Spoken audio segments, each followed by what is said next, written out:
Welcome student. आज हमारा topic है आरटीडी, रेजिस्टेंस टेम्परेचर डिटेक्टर। मतलब एक तरह से ये ट्रांसड्यूसर है। ट्रांसड्यूसर की बेसिक डेफिनेशन आपको पता है। ट्रांसड्यूसर जो है एक फॉर्म ऑफ एनर्जी से दूसरे फॉर्म ऑफ एनर्जी में कन्वर्ट करता है। और मोस्ट ऑफ द टाइम जब दूसरा form of energy electrical quantity हो तो हम उसको इलेक्ट्रिकल ट्रांसड्यूसर बोलते हैं। तो यहाँ पर हम टेम्परेचर मेजर करने जा रहे हैं और टेम्परेचर मेजरमेंट के लिए जो ट्रांसड्यूसर यूज होते हैं, बेसिकली बहुत सारे ट्रांसड्यूसर होते हैं, लेकिन हम यहाँ पर इलेक्ट्रिकल ट्रांसड्यूसर पढ़ रहे हैं। तो इलेक्ट्रिकल ट्रांसड्यूसर कौन कौन से होते हैं? इलेक्ट्रिकल ट्रांसड्यूसर वो ट्रांसड्यूसर होते हैं जो कि टेम्परेचर के बदले हमको इलेक्ट्रिकल क्वांटिटी दे। मतलब चेंज इन द टेम्परेचर के बदले हमको चेंज इन इलेक्ट्रिकल क्वांटिटी मिले, यानी कि रेजिस्टेंस में चेंज मिले या तो वोल्टेज में चेंज मिले, तो ऐसे ट्रांसड्यूसर को हम electrical transducer for temperature measurement बोलते हैं। तो ऐसे कौन कौन से ट्रांसड्यूसर होते हैं? ऐसे ट्रांसड्यूसर होते हैं बेसिकली आरटीडी, जिसमें सबसे फर्स्ट कैटेगरी में आता है आरटीडी, रेजिस्टेंस टेम्परेचर डिटेक्टर, और दूसरा होता है थर्मिस्टर, एंड तीसरा होता है आपका थर्मोकपल। तो जो आपका आरटीडी होता है वो सबसे पहले आता है। आरटीडी अपन देख लेते हैं। तो फर्स्ट हमारा टॉपिक है आज आरटीडी। तो सबसे पहले हम देख लेते हैं कि आरटीडी का बेसिक प्रिंसिपल क्या है। आरटीडी का बेसिक प्रिंसिपल है आपका, ये क्या करता है आपका, इसमें एक रेजिस्टिव मटेरियल यानी कि कंडक्टर इसमें यूज होता है। और जब अपन कंडक्टर को हीट करते हैं या उसको अपन टेम्परेचर देते हैं तो उसका रेजिस्टेंस चेंज होता है। मतलब इसमें मेटल्स यूज होते हैं, मेटल या फिर कंडक्टर। जब इसमें रेजिस्टेंस आपका, जब इसमें टेम्परेचर हमारा चेंज होता है, मतलब कि जब हमारा टेम्परेचर इसका बढ़ता है तो इसमें रेजिस्टेंस भी इसका बढ़ता है। तो इसको अपन बोलते हैं पॉजिटिव टेम्परेचर कोफिशिएंट, पीटीसी। मतलब इस डिवाइस को अपन पीटीसी डिवाइस भी बोलते हैं, यानी कि पॉजिटिव टेम्परेचर कोफिशिएंट। यानी कि जब हमारा टेम्परेचर बढ़ेगा तो इसका जो रेजिस्टेंस है वो भी ये आपका बढ़ेगा। तो इस तरीके की जो कैरेक्टरिस्टिक्स होती हैं, ये है अपना रेजिस्टेंस और ये है अपना टेम्परेचर। तो इसको अपन बोलते हैं पीटीसी, पॉजिटिव टेम्परेचर कोफिशिएंट। तो इसमें ज्यादातर जो आपका मटेरियल यूज होता है वो होता है प्लेटिनम, कॉपर, निकल। यानी जो मेटल्स होती हैं उनमें क्या होता है, जैसे ही हमारा टेम्परेचर बढ़ता है तो रेजिस्टेंस भी उसका बढ़ता है। रेजिस्टेंस यानी कि चेंज होता है। इस चेंज इन रेजिस्टेंस को हम कैसे मेजर करेंगे? चेंज इन रेजिस्टेंस को मेजर करने का सबसे अच्छा तरीका है wheat stone bridge. Wheat stone bridge की जो 4 आर्म्स होती हैं, उस 4 आर्म्स में से एक आर्म्स हम आरटीडी के बना देते हैं। तो बाकी जब आपका ब्रिज बैलेंस होता है तो उस कंडीशन में आपको जीरो करंट मिलती है। और जैसे ही हम आरटीडी को टेम्परेचर देंगे तो उसकी वजह से उसका रेजिस्टेंस चेंज होगा। और चेंज इन रेजिस्टेंस की वजह से ब्रिज जो है वो अनबैलेंस होगा। उस अनबैलेंसिंग से उसमें करंट फ्लो होगी। उस करंट को हम मेजर कर लेंगे। तो वो करंट हमको डायरेक्टली क्या बता रही है कि इनपुट में कितना इसमें टेम्परेचर दिया गया है ना। तो टेम्परेचर के बदले हमको चेंज इन रेजिस्टेंस मिलता है, जो कि हम व्हीट स्टोन ब्रिज से मेजर कर लेते हैं। और ये जो आपका मटेरियल होता है इसमें कौन सा यूज होता है? ज्यादातर मेटल्स यूज होती है। मेटल में भी सबसे ज्यादा जो यूज होता है वो होता है प्लेटिनम। तो प्लेटिनम, निकल और कॉपर। तो जब अपन देखें कि इसकी कैरेक्टरिस्टिक्स देखें अपन इन मटेरियल्स की, कि ये जो मटेरियल्स हैं वो किस तरह से बिहेव करती हैं, तो इसमें आप देखिए कि ये जो आपका प्लेटिनम होता है, प्लेटिनम की जो कैरेक्टरिस्टिक्स होती है वो लगभग लगभग लीनियर होती है आपकी। क्योंकि जो भी हमारा आरटीडी होता है, आरटीडी की डिजायरेबल कैरेक्टरिस्टिक्स क्या है, मतलब हमारा आरटीडी जो है वो टेम्परेचर मेजरमेंट के लिए हम यूज कर रहे हैं, तो वो कैसा होना चाहिए, उसमें क्या क्या कैरेक्टरिस्टिक्स होना चाहिए। तो उसमें सबसे पहले तो जो रेजिस्टेंस का उसमें कैरेक्टरिस्टिक्स होना चाहिए कि वो लीनियर रिलेशनशिप होना चाहिए। मतलब जैसे जैसे आपका टेम्परेचर चेंज हो रहा है उसी रेशो में आपका रेजिस्टेंस भी चेंज होना चाहिए। तो इसलिए सबसे डिजायरेबल कैरेक्टरिस्टिक्स है हमारी लीनियरिटी। फिर एक्यूरेसी होना चाहिए, स्टेबिलिटी होना चाहिए टेम्परेचर में, फ्रिगाइल नहीं होना चाहिए कि भाई टेम्परेचर थोड़ा सा भी बढ़ा और वो जो है मटेरियल जो है वो आपका टूट गया। तो इस तरीके से जो हमने ये जो कैरेक्टरिस्टिक्स हैं वो हमें किस किस में मिलती हैं? प्लेटिनम, निकल, आयरन और द कॉपर में। तो ये जो आपकी कैरेक्टरिस्टिक्स होती हैं, आप इसका कैरेक्टरिस्टिक्स का कर्व देखेंगे तो ये है आपका जैसे प्लेटिनम के लिए कर्व, और जो दूसरा कर्व है आपका, ये आप देख लीजिए, ये आपका कर्व जो है आपका कॉपर के लिए। ठीक है।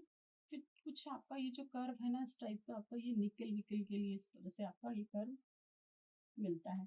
तो अब जब आप देखेंगे इसमें, यहाँ पर हमारा ये टेम्परेचर कॉफिशिएंट है, टेम्परेचर कॉफिशिएंट या टेम्परेचर कॉफिशिएंट, और द रेजिस्टेंस जो चेंज हो रहा है वो है ये हमारा आर जो है वो उस तरीके से। तो अभी आप देखिए कि हमारी जो कैरेक्टरिस्टिक्स है, हमारा सबसे डिजायरेबल कैरेक्टरिस्टिक्स होती है प्लेटिनम उसके लिए, आरटीडी के लिए, लीनियरिटी। तो देखिए कि अब जो प्लेटिनम है ये आपका कहीं रेंज तक जो है आपका ये लीनियर कैरेक्टरिस्टिक्स दे रहा है। ये देखिए लीनियरली वेरी हो रहा है और इसके बाद ये थोड़ा सा चेंज होकर के नॉन लीनियर पोर्शन में आ रहा है। लेकिन ये देखिए आप कॉपर और निकल देखिए कि ये भी कुछ समय मतलब इसकी इनका जो कर्व है ये एकदम लीनियर नहीं है। आप देख सकते हैं कि ये कर्व एकदम लीनियर नहीं है। ये भी देखिए कैरेक्टरिस्टिक्स देखिए इसकी लीनियर नहीं है। तो इस वजह से जो है कि सबसे ज्यादा पॉपुलर एलिमेंट जो है वो प्लेटिनम है।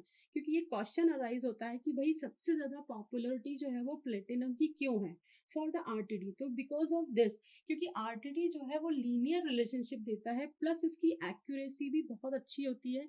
इस वजह से हम ज्यादातर जो है वो प्लैटिनम यूज करते हैं। ठीक है, आप इसके कुछ स्टैंडर्ड देख लेते हैं, जैसे कि पीटी, P100 बोलते हैं, P100 बोलते हैं इसमें इसका जो स्टैंडर्ड आता है P100 आता है, P500 आता है, P200 आता है। मतलब ये जीरो जीरो आपका डिग्री टेम्परेचर पर आपका 100 ओम रेजिस्टेंस देते हैं। तो ये इसका स्टैंडर्ड होता है। ठीक है, तो सबसे ज्यादा यूज मटेरियल जो होता है प्लेटिनम होता है। यानी इसके एडवांटेज क्या है? इसके एडवांटेज है कि ये एक्यूरेट है, प्लेटिनम को यूज करने में ज्यादा एक्यूरेसी मिलती है, ज्यादा लीनियरिटी मिलती है। That's why we use the platinum for construction of the RTD. अब आरटीडी का जो प्रिंसिपल है वो आपको पता है, पॉजिटिव टेम्परेचर कॉफिशिएंट। यानी कि ये क्या कर रहा है, जैसे जैसे टेम्परेचर बढ़ता है वैसे वैसे इसका रेजिस्टेंस भी इंक्रीज होता है। तो हम इसका फॉर्मूला देख लेते हैं। इसका जो फॉर्मूला होता है रेजिस्टेंस का, आर टी, यानी पर्टिकुलर किसी टेम्परेचर पे उसका रेजिस्टेंस आर टी है। और इनिशियली इनिशियली जो उसका टेम्परेचर था वो उसका इनिशियल टेम्परेचर अपन आर जीरो ले लेते हैं, ब्रैकेट में 1 plus alpha del T. Del T मतलब change in the temperature, change in the temperature, यानी T2 माइनस T1 भी हम इसको ले सकते हैं। तो this is the basic formula which we use for solving the any numerical. R T जो है आपका वो temperature at the specific temperature, और आर जी जो आर जीरो जो है वो आपका resistance at the 0 degree kelvin, resistance at 0 degree kelvin, 0 kelvin. ठीक है, और आर टी जो है वो आपका resistance at the specific temperature. तो 1 प्लस अल्फा क्या है? Alpha is the temperature coefficient of material जो कि हम यूज कर रहे हैं। साइंटिस्ट ने जो अल्फा है वो पहले से डिसाइड करके रखा हुआ है कि किस मटेरियल का क्या अल्फा होगा। यानी प्लेटिनम के लिए अल्फा क्या है, कॉपर के लिए अल्फा क्या है, और निकल के लिए अल्फा क्या है। तो इस तरीके से टेम्परेचर कॉफिशिएंट अल्फा जो है वो आपका टेम्परेचर कॉफिशिएंट है। तो ये जो फॉर्मूला है, इस फॉर्मूला जो है, this is the basic principle of RTD. अब आरटीडी का हमने बेसिक प्रिंसिपल देख लिया, आरटीडी का कंस्ट्रक्शन हमने देख लिया। आरटीडी का कंस्ट्रक्शन में मतलब ये जो मटेरियल है प्लेटिनम, कॉपर, निकल, इनमें से कुछ भी यूज कर सकते हैं, और मोस्ट पॉपुलर प्लेटिनम है। बाकी इसका जो कंस्ट्रक्शन है बस एक हाउसिंग होती है, एक हाउसिंग, उसके अंदर जो है वो एक प्लेटिनम का जो है हम एक लीड लगा देते हैं। ठीक है, और बल्ब टाइप से जो उसका टिप है, टिप निकला हुआ होता है, उस टिप को हम कहीं पर भी जहां पर भी हमको टेम्परेचर मेजर करना है वहां पर हम उसको प्लेस कर देते हैं। अब इसमें सबसे ज्यादा प्रॉब्लम क्या है? सेल्फ हीटिंग की इसमें एक प्रॉब्लम आती है, क्योंकि चूंकि ये सेल्फ हीट होता है, प्लैटिनम है, रेजिस्टेंस है, रेजिस्टेंस की क्या प्रॉपर्टी होती है, जब इसके अंदर टेम्परेचर देंगे तो ये सेल्फ हीटिंग होगी। ठीक है, तो ये एक इसकी प्रॉब्लम है, डिसएडवांटेज है इसका ये। और दूसरा इसका जो रेसिड्यूल मतलब एक पर्टिकुलर इसकी जो सेंसिटिविटी है, मतलब पर्टिकुलर रेजिस्टेंस के बाद ही ये इसका घटना और बढ़ना स्टार्ट होगा, पर्टिकुलर टेम्परेचर देने के बाद ही। तो ये एक इसका डिसएडवांटेज है। दूसरा इसका अपन टाइप्स देख लेते हैं। अब इसमें क्या है कि देखो, जैसे कि हम बोल रहे हैं कि जो आरटीडी होता है वो क्या करता है, चेंज इन रेजिस्टेंस, मतलब रेजिस्टेंस में चेंज देता है with respect to the temperature. अब चूंकि इसके जो कंस्ट्रक्शन है उसमें हम एक मेटल यूज कर रहे हैं, मेटल को जब अपन किसी भी टेम्परेचर से टच करेंगे तो उसका रेजिस्टेंस चेंज होगा। पर चूंकि उसका रेजिस्टेंस खुद भी तो उसका कोई ना कोई रेजिस्टेंस है, लीड रेजिस्टेंस भी उसके साथ ऐड हो जाएगा। तो चेंज इन रेजिस्टेंस है उसमें, जो कि हम मेजर कर रहे हैं with the help of Wheatstone bridge, तो उसके साथ जो लीड का रेजिस्टेंस भी ऐड हो जाता है। तो लीड रेजिस्टेंस को हमको कंपनसेट करना होता है। तो लीड रेजिस्टेंस को कंपनसेट करने के बाद ही हमारे पास एक्यूरेट रीडिंग आती है। तो lead compensation is the very important factor for the RTD. तो लीड कंपनसेशन के लिए हम क्या करते हैं कि नॉर्मली जो आपका प्लैटिनम या कोई भी आरटीडी होगा वो 2 वायर होगा, ठीक है। लेकिन लीड रेजिस्टेंस के लिए हम क्या करते हैं 3 वायर या 4 वायर यूज करते हैं, मतलब कॉम्पनसेशन के लिए लीड रेजिस्टेंस कॉम्पनसेशन